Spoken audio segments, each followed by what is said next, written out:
Okay, I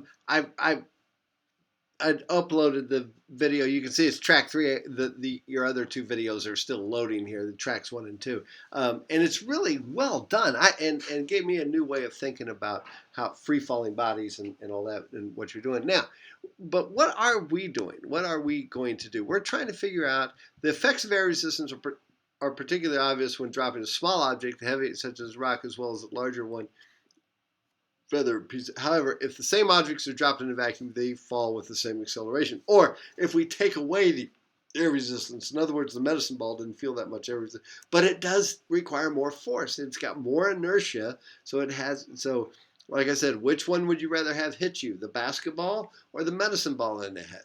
Right now, here are the equations we're going to use, and as a matter of fact, we're going to use this guy right here. Here are the constant acceleration equations for free fall. Don't be afraid. Don't be afraid of these because you are not going to mess with any of them except for this one. And I am going to derive it for you right now, the exact one that you're going to use. Because what you're going to do is and we're going to treat everything as like a positive number here because we're going to use the distance that that the ruler fell before the other person caught it is what you're going to measure as this height. And then we're going to use gravity, which is a known quantity, and figure out the time that it took for them to catch it. All right, so this is what this looks like. This is what this looks like, okay? So we've got this, we go, all right. So we say this, that the height, how far it dropped, and let's say you started at 50 centimeters and you dropped it and you caught it at 26 centimeters. You are going to need a meter stick or a yardstick, but if you use a yardstick, you've got to convert that to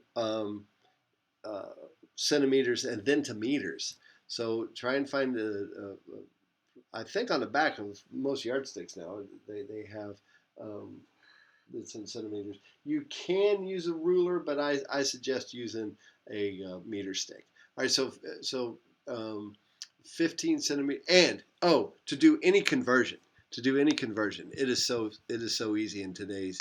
So if you do inches, you can do inches to centimeters.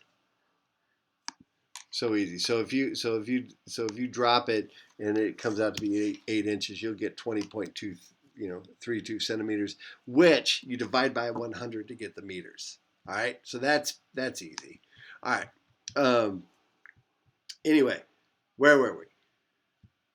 We're right here. Okay, so falls to 26. So we go, okay, well, that's 0.5 meters, and it fell to 0.26 centimeters. So what we have to do is we have to subtract 0.626 meters, because convert centimeters to meters, you divide by 100. All right, because there's 100 centimeters in a meter. All right, so we have to take 0.5 minus 0.26, and we get that it fell 0.24 meters. Okay, that's the way you get your distance. All right, now, here's the equation that you use, because we're taking this guy where something fell, y is equal to y naught plus v naught times the time minus 1/2 gt squared. Now here's why I say it's all positive. So really what we're doing here is we're saying, okay, it went from 0.5 to 0.26, but it's actually what you do when you're finding the displacement, you go 0.26 minus 0.5, and so you wind up with minus 0.24. Now, this is all just the physicist in me making sure that the units work out right. So you get this negative. Well, the initial height that you,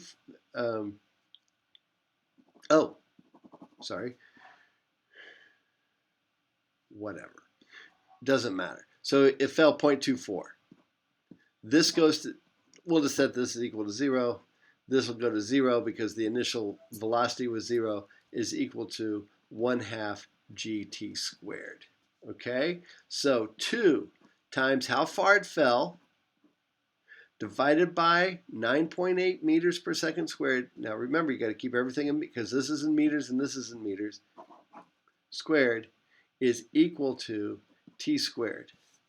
So for this, in this case, I wound up with 2 times 0.24 divided by 9.8 is 0.0489, but I have to take the square root of that. So I'm going to take the second square root of my answer, and it's 0.22 seconds. So t is equal to 0.221 seconds. I'll take it out to 3 significant digits, 0.221 seconds based on, and I really didn't do the experiment, but that's how you do the calculations. All right, so let's look at